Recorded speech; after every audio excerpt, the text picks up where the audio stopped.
Y hemos llegado a la lección número 8, libres para descansar. Es una lección donde nos presenta dos casos, dos situaciones diferentes, una del Nuevo Testamento y otra del Antiguo Testamento, dos personas, pues en cierta medida que estuvieron enfermas de manera diferente, uno físico, otro emocional. Así que vamos a hablar en esta lección acerca de el descanso, ¿verdad? El descanso del dolor y del sufrimiento físico y emocional. Y vamos a comenzar hablando de qué personaje. Bueno, vamos a comenzar con un paralítico que se encuentra en el libro de Marcos, capítulo número 2. Jesús estaba predicando en un lugar y a causa de la multitud, este paralítico quería ser sanado, pero no podía llegar a Jesús porque había muchas personas alrededor de la casa. El paralítico estaba con algunos amigos y entonces se le ocurre una idea, por el techo. Entonces abren allí por el techo, meten al paralítico y entonces nos encontramos en esta escena. Jesús dice unas palabras súper extrañas a una persona que quería ser sanado. Él buscaba simplemente caminar, pero lo primero que Jesús le dice es: tus pecados te son perdonados. Es una historia súper rara porque se supone que el paralítico estaba buscando una restauración física. ¿Por qué Jesús entonces hablaría de perdonar los pecados al paralítico? Parece que existe una relación, ¿verdad? Sí, porque, claro, se supone que él estaba buscando la cura física. Sin embargo, Jesús conoce demasiado bien nuestros corazones. Y Jesús sabía que aquel hombre estaba siendo atormentado por el hecho de que había pecado, y el pecado había sido, el hecho de que está paralítica es una consecuencia de ese pecado. Pero Jesús, va primero al punto que atormenta al hombre, que son sus pecados, que es el hecho de que siente una separación de Dios, y Jesús como hijo. Es que Jesús dice hijo. Y hay como, imaginad que estamos viviendo la situación del paralítico y tenemos una frustración mental, un problema espiritual porque sentimos que Dios no está con nosotros.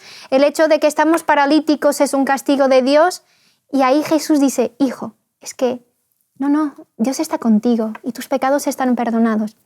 Imaginad la satisfacción de aquel hombre de sentirse como, estoy perdonado, puedo respirar. Y el hecho de que después haya la complicación con quien estaba allá, que ni necesitó de hablar, sino pensar solamente para que Jesús dijera, chicos, pero vosotros ¿qué?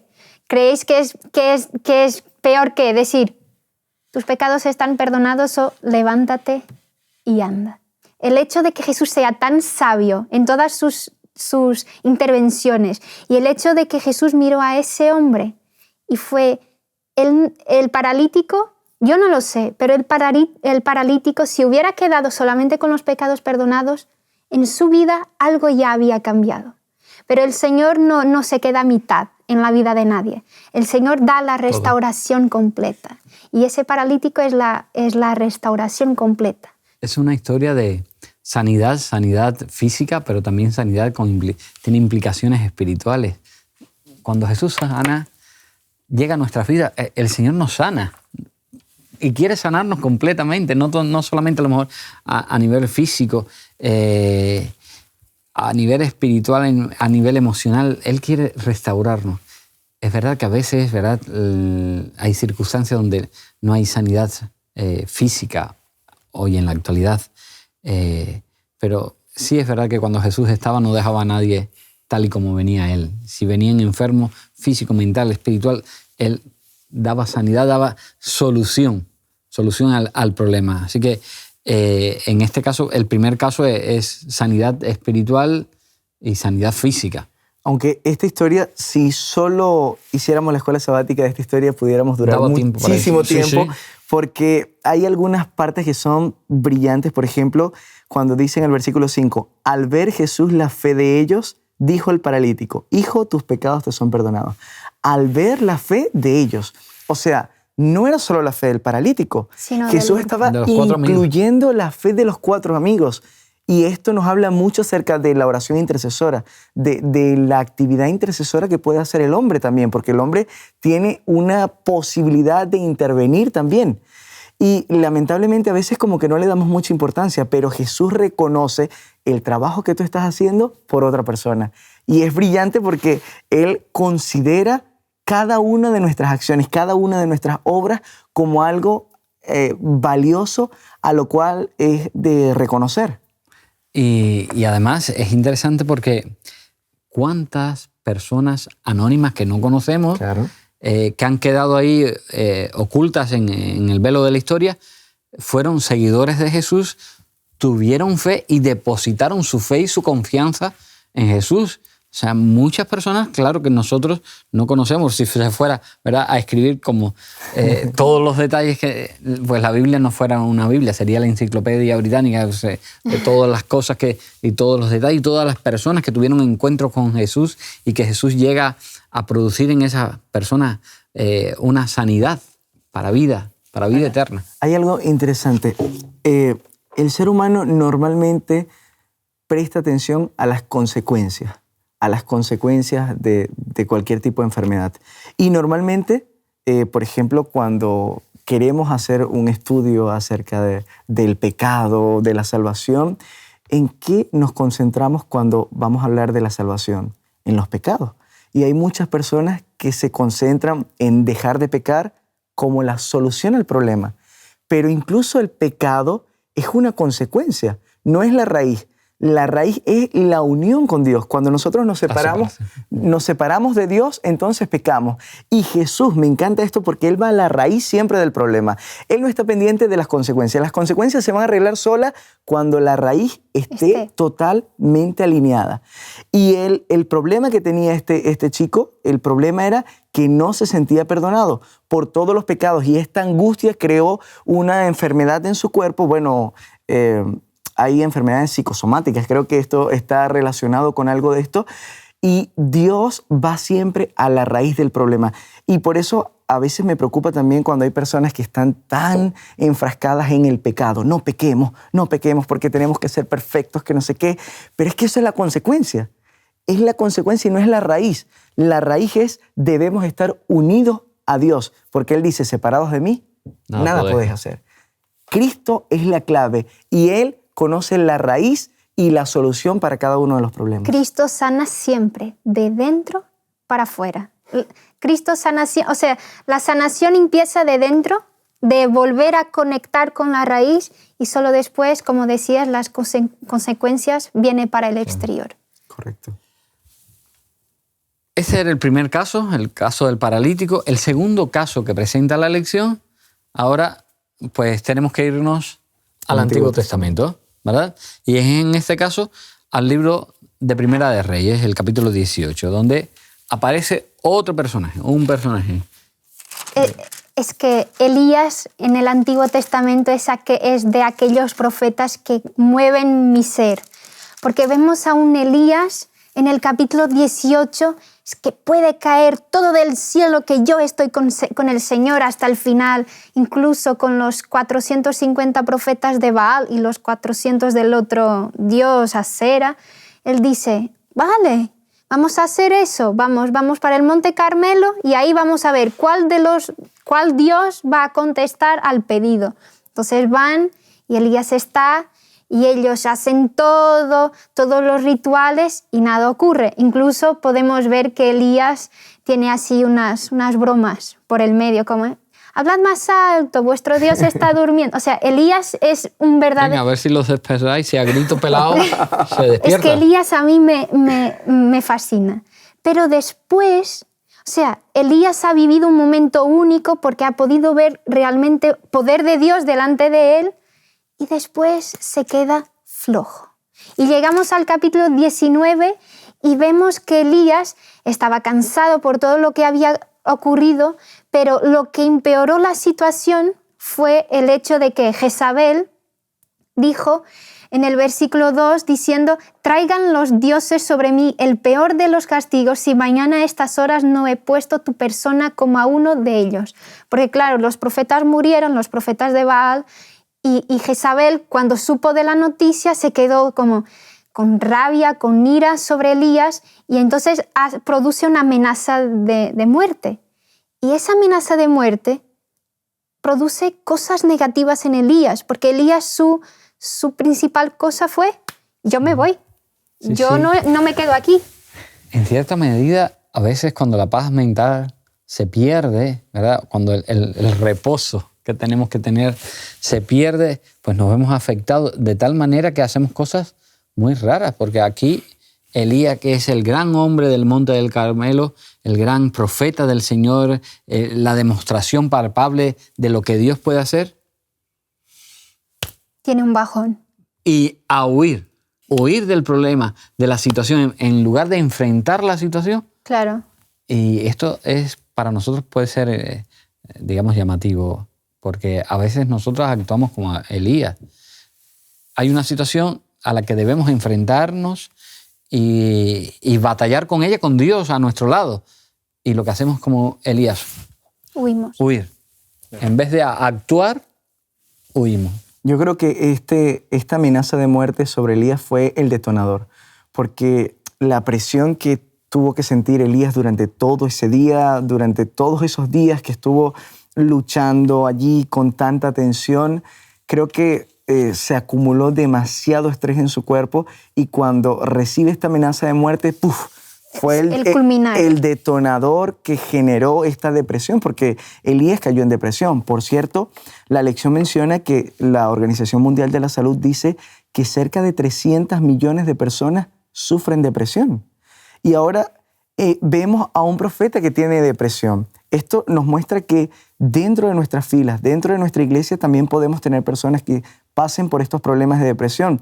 Y esto no implica que sea falta de fe, no implica que sean malos cristianos o que no confíen en Dios, porque hay situaciones que son problemas simplemente de problemas químicos en el cerebro. Desequilibrios químicos. Desequilibrios químicos, y las personas a veces no lo entienden. Pero a veces, Miguel, es verdad que hay incluso algún hermano que llega a decir, es que la depresión es pecado. Claro, sí. No, la depresión no es pecado, porque para colmo, ¿no? La persona que está con depresión se siente entonces culpabilizada a nivel espiritual. Hay muchos casos. Yo conocí uno de una persona que estaba en depresión, y algunos cristianos, algunas personas le decían que no podía tomar pastillas porque tomar pastillas era negar la confianza en Dios para sanar la enfermedad. Pero yo creo que esto es algo bastante arriesgado, ¿no, pastor? Claro. A ver, ante un caso de una depresión profunda tiene que tratarlo un especialista. Diferente es un momento en el que estamos deprimidos, donde sí podemos, pues en cierta medida no somos médicos, nadie debe obstaculizar la labor de un profesional. Es cierto que, bueno, tenemos recomendaciones generales, ¿verdad? Cuando una persona está atravesando un momento de depresión, lo primero que tiene que hacer es pedir ayuda. Hablar con su familia, con los amigos, las personas que tienen alrededor, porque eso le ayuda también. Las personas que tienen alrededor pueden valorar un poquito, oye, tú lo que necesitas un médico, un profesional que... sobre todo no tomar decisiones precipitadas cuando se está en un proceso así de deprimido, ser muy sincero, hablar del problema que tienes, no tanto con personas que no tienen, digamos, calificaciones profesionales, pero con un profesional contarle bien hasta los últimos detalles. Tratar de eso, hacer una limpieza mental, de pensar positivo, porque la depresión tiende a eso, a que las personas piensen negativamente. No cerrarse o encerrarse en sí mismo, porque es dañino el pensar, bueno, yo como a los demás los molesto, porque pasa eso, que la persona que está deprimida, como generalmente hace de su experiencia, es normal, el problema más grande, cuenta ese problema y llega un momento en que repite, la gente, es verdad que mucha gente hace así, empieza a aislarse. Por eso es interesante, ¿no? Si ya la persona se está introduciendo en una situación así, un profesional. También es importante que todos en general comamos bien, equilibradamente, ¿verdad? y durmamos también las horas adecuadas, porque a veces pues, hay personas que tienen costumbres muy raras y el sueño lo van dejando por cosas y eso afecta también. Intentar también evitar pues, el estrés y ponerse pequeñas metas a alcanzar, no metas grandes que le superen y que le hagan pues que esa bola se haga más grande. Por supuesto, si alguien conoce a algún amigo, algún vecino, recomendarle que no beban alcohol, que no usen drogas, solamente, digamos, fármacos que un profesional le haya recetado, pero no automedicarse. Correcto. Y sobre todo eso, ir a un profesional que le ponga el tratamiento adecuado y seguir el tratamiento adecuado con la rigurosidad que debería hacerlo. Claro, y nosotros podemos ver en el caso de Elías que, o sea, él ya no estaba solamente en un punto de ansiedad y eso, estaba en una depresión. Porque el hecho de que él llega en el versículo 4, él llega y dice, entonces se deseó la muerte y dijo, basta ya, Jehová, quítame la vida, pues no soy yo mejor que mis padres. O sea, él está en un plan de desconcierto mental ya muy fuerte. Pero claro, el psicólogo de Elías fue el propio Dios. Pero nosotros hoy en día Dios capacita a hombres y a mujeres que puedan hacer ese trabajo, capacita a psicólogos y psicólogas que pueden ayudar. Y el tratamiento es muy interesante, sí. Porque cuando Elías está en esa situación, Dios dice, vale. Es curioso porque tú dices, pues, si eso a veces ahí se lo mandan a los pacientes que están atravesando esa situación. Venga, come. Necesitas dormir, necesitas descansar, necesitas eso, tranquilidad mental y comer, alimentarte, para que tus fuerzas no se debiliten y para que tu cerebro también se pueda activar, que esté fortalecido. Así que descansa y come. Alimentación y descanso, descanso y alimentación para rehacer. Qué interesante, porque tú dices, esto es una historia bíblica de la época veterotestamentaria, del Antiguo Testamento, ¿verdad? Y cómo Dios es grande, porque todavía eso se aplica hoy en la actualidad, ¿verdad? Dios le da el tratamiento apropiado a aquel hombre que estaba tan necesitado y que era un gran hombre de Dios, que había hecho grandes cosas. Porque tú dices, si es que hizo algo, pero potente, tremendamente, allí en el Monte Carmelo. Después de Moisés, Elías es quien ha hecho las cosas más impresionantes en la Biblia. Fue impresionante esa actuación en el Monte Carmelo, la verdad que es memorable. Pero fijaros, porque esto también es interesante, ¿no?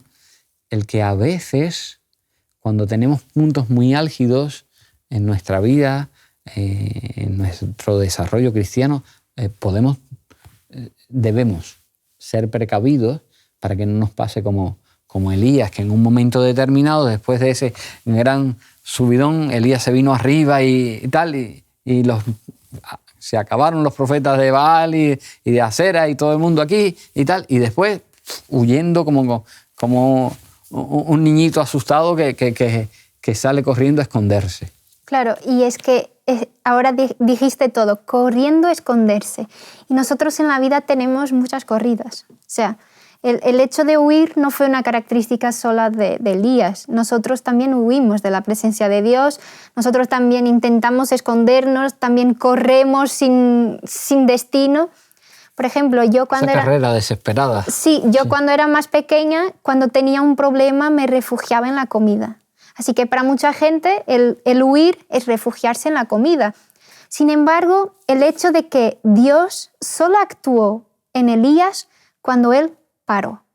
Y Dios actúa en nuestra vida cuando nosotros paramos y cuando nosotros damos como, Señor, no puedo.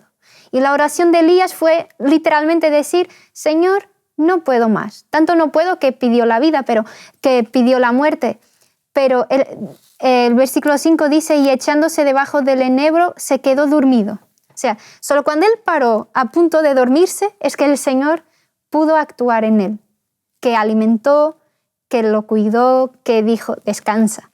Y cuando Elías se levanta, ya en el versículo 8 dice que se levantó, comió, estaba fortalecido y entonces durante 40 días y 40 noches caminó.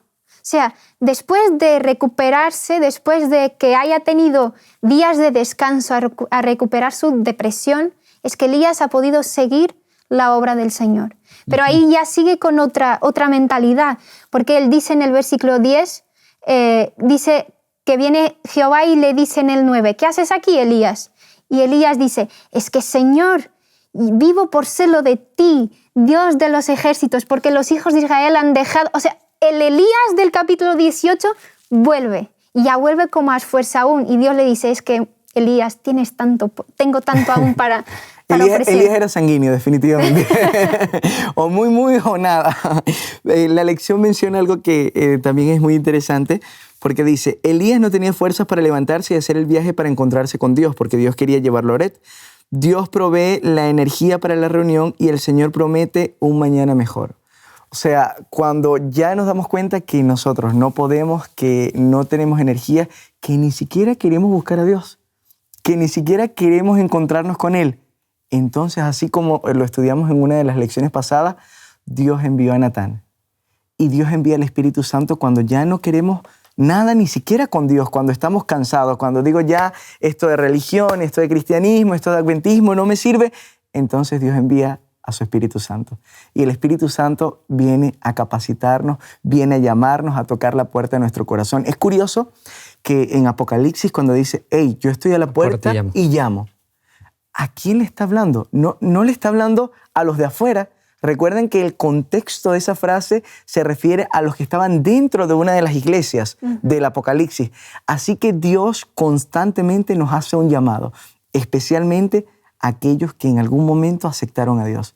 Cuando ya no tienes fuerza para seguir buscando a Dios, Él está allí tocando para que le abras. Y después de este suceso tan extraordinario, ¿verdad? Sigue siendo Elías un gran profeta, porque Dios lo sigue utilizando. ¿De qué manera lo utiliza entonces? Pues fijaros, fue el profeta que todavía tiene la capacidad de ungir a 2 reyes. Y al siguiente profeta que le iba a sustituir. Su sucesor.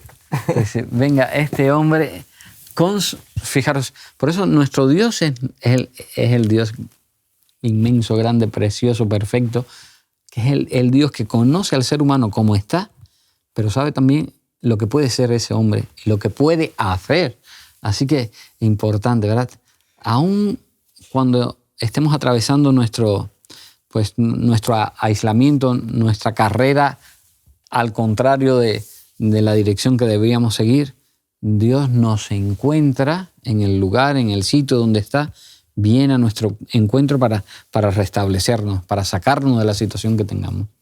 Y hay algo que llamó mucho mi atención, que Elías, el profeta que pasó por depresión, el profeta que huyó como un niño de Jezabel, que parece que había sido desechado en un momento, Dios lo restaura, lo pone a ungir reyes, elige el sucesor, pero ahí no termina todo. No termina la historia de Elías allí. Dios decide llevarse a Elías. Tanto no termina que sigue hoy. Carro de fuego. Esa es la promesa, eso es lo que tenemos en la Escritura, que Elías no conoció la muerte. Qué bendición tan grande puede recibir incluso aquellas personas que se han equivocado, incluso aquellas personas que han pasado por depresión, por ansiedad, por cualquier tipo de problemas difíciles. Dios ha estado allí y siempre está para socorrernos. Amén. Y sobre todo para las personas que están alrededor de las personas que están sufriendo, que están atravesando a lo mejor una situación así de depresión, es importante que tengan varias cosas en cuenta. Primero, no intrusismo profesional, no meterse en lo que dice el médico, en las pautas que ha dictado el médico, no hacerlo. Entender también que, ¿verdad?, que esa persona no está así pasando ese mal momento porque ellos quieren, porque se lo están generando, no, es real, es una enfermedad real. Sentir empatía y ponerse en el lugar de esa persona. Si tú estuvieses así, ¿cómo te gustaría que actuaran? Escucharla lo más posible, ¿verdad? No juzgarla y tratar sobre todo de transmitirle cariño, ¿verdad? Ayudarla a seguir el tratamiento y a que salga adelante. Y sobre todo, con nuestros consejos, tratarle de llevar al convencimiento de que Dios le va a ayudar, le va a sacar adelante. Que el Señor nos ayude. La semana que viene vamos a seguir creciendo, aprendiendo más acerca del descanso en Cristo en otra diferente vertiente. Os invitamos a tener una experiencia más allá del sábado, convirtiendo tu unidad de acción en una iglesia hogar, en donde la Biblia, la oración intercesora, la fraternidad y la testificación sean vuestro estilo de vida. Así, experimentaremos un poder renovador en la iglesia y en el cumplimiento de la misión. Suscríbete a nuestro canal de Hope Media para no perderte ninguna escuela sabática viva. Que Dios te bendiga.